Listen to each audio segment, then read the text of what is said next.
Guys, we're gonna go through everything right now. We're gonna talk about this because I need to explain the over hatred and the lack of care for Zenless Zone Zero. So I sent this clip a couple seconds ago, which was this.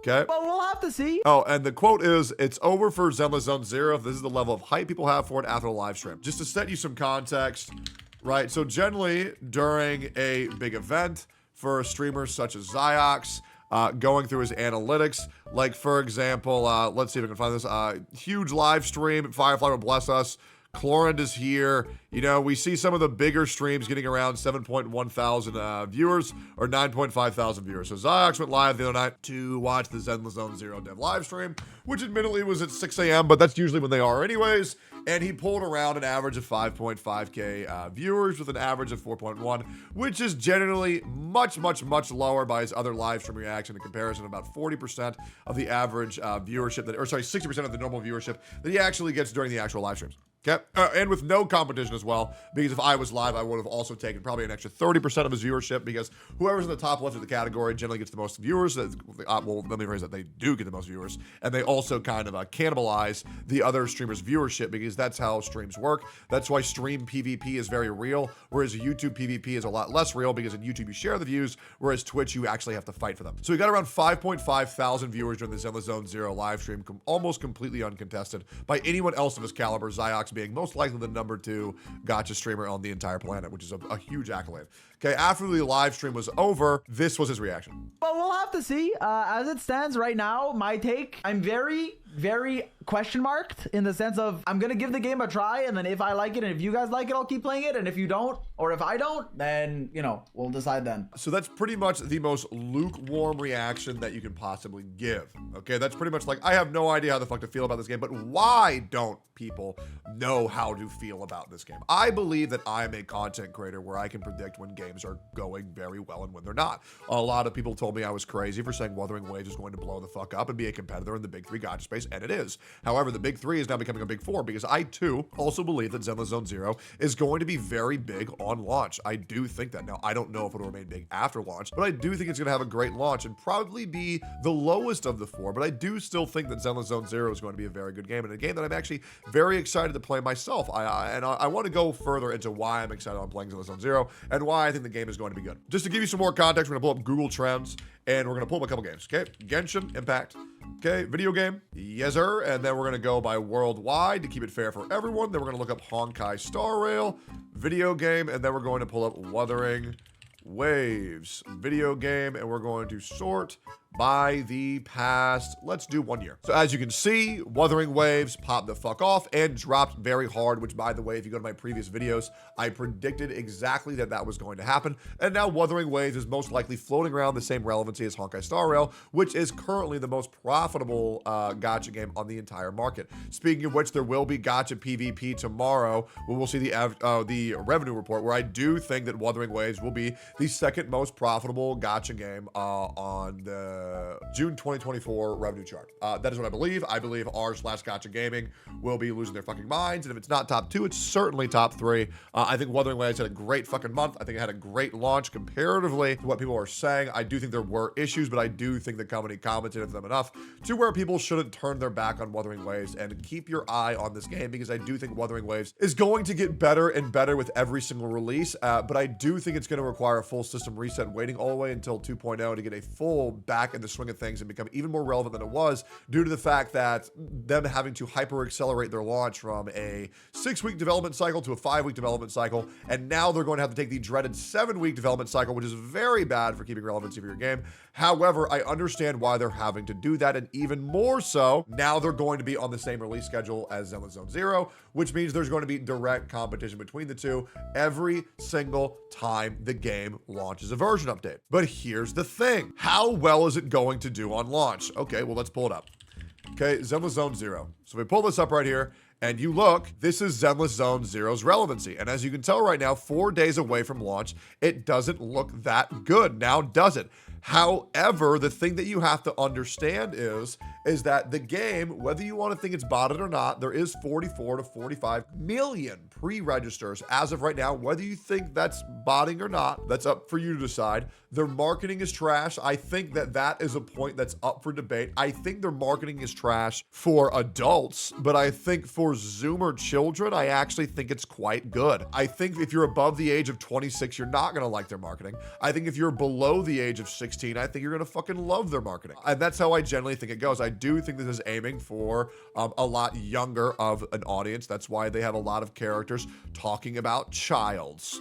Okay, that's what I genuinely think. Now, here's what we can infer. Okay, I need to kick you back around 5 years. So every single cycle of every game ever has the exact same trend.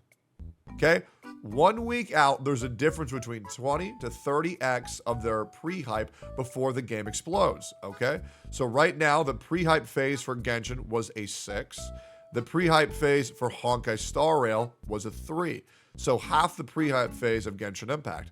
For Wuthering Waves, the pre-hype phase was, I shit you not, a 6 as well, matching Genshin Impact's hype entirely. For Zenless Zone Zero, 4 days before launch, we're already at a 7, which means the marketing team is actually doing a very fine job. I do think we're going to see a similar spike, the same way that we did see with Wuthering Waves, Honkai Star Rail, and Genshin Impact. I do think that we're going to see this game explode. So many people say, oh man, I just really don't care about the game, but once again, they're going to do the same fucking thing that they always do, that I always call them out for. They only like something once it's made. When it's grinding, nobody wants to give a fuck about it. This community is fucking fickle. They're fickle and they're fake as fuck. And that's the goddamn truth. So many people that are shitting on Zenless Zone Zero now will completely flip the script and talk about how amazing it is on launch. And they will only formulate an opinion once they've seen the public opinion themselves. If it's positively receptive, they'll say, wow, very good. If it's negatively receptive, they'll say, oh man, I don't like it. Let's not play it, guys. Let's go back to Genshin Impact. It's bullshit. It's lame. And we've seen this pattern not once, not twice, but 3 times already. And we're going to see it a 4th time again. I think Zenless Zone Zero is going to do very well. Let me tell you why. I think the majority of the character designs are very good. I do. I know a lot of people don't like them because they feel clayey.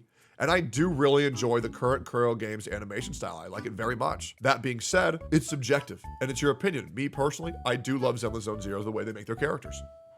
I also love their fluidity of the animation, and I think the way they tell their story is very interesting. However, I don't think the story is that good from what I've seen, unless they're going to change it from CBT2 as well as the TV system. Zenless Zone Zero is a lot that has subject to change. And I'm going to be playing it on day 1 of launch, and I'm going to be playing the fuck out of it. I'm going to be attempting to beat all current content, so much so that I'm actually neglecting going to California to go to Anime Expo, because I'm so excited about Zenless Zone Zero's launch, I'm going to want to do a 24 to 48 hour stream on launch, especially if the game has drops. I think people are really turning a blind eye towards it, because they always do, because it's a Hoyoverse game. And these Hoyoverse community players are so miserable to where they won't want to support you unless they've already made it, to feel included in this come-up story, and they don't possibly want to end up supporting someone who didn't. I feel like people who are excited for Zenless Zone Zero shouldn't be deterred by what other content creators are saying for why the game is doomed. I think other viewers should be very much inclined to go and formulate their own opinion before listening to someone who's financially advised to speak highly or speak negatively of a game that they want to play. Fuck what content creators think. And fuck what fake content creators think even fucking more. Who's fake? That's up for you to decide. Okay, but eventually when you watch a creator for so long, eventually things will start to make sense. However, here's the other big thing. I think in this current moment, the gacha genre is actually getting harder and harder and harder to get into. And I think it's harder and harder and harder to earn an audience for. Because now this space has blown the fuck up, and now there's variety, and now all these people who are used to getting free viewership by playing Genshin Impact and Honkai Star Rail are realizing, oh god, I'm not entertaining. Oh god, all I do is just regurgitate what everybody else is saying. Oh god, I actually don't know how to entertain, and if I'm not making a guide or saying something quirky, I have no idea how to run a fucking channel. And I think people are going to be overly negative towards games that don't guarantee them viewership.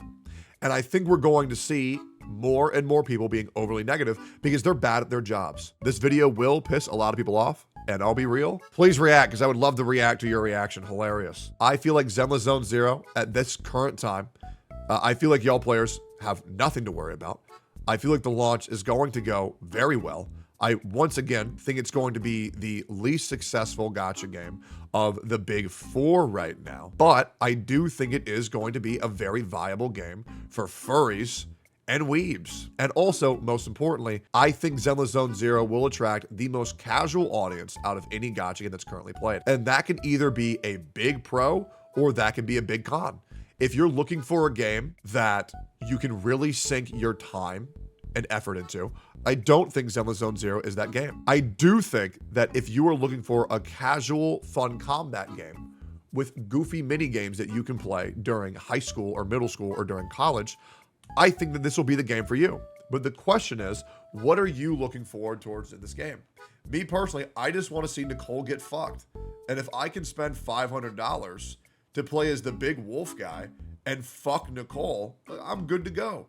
I don't know how much money I need to send to China for them to revert the Nicole booby nerf, but if there is a dollar amount, please let me know.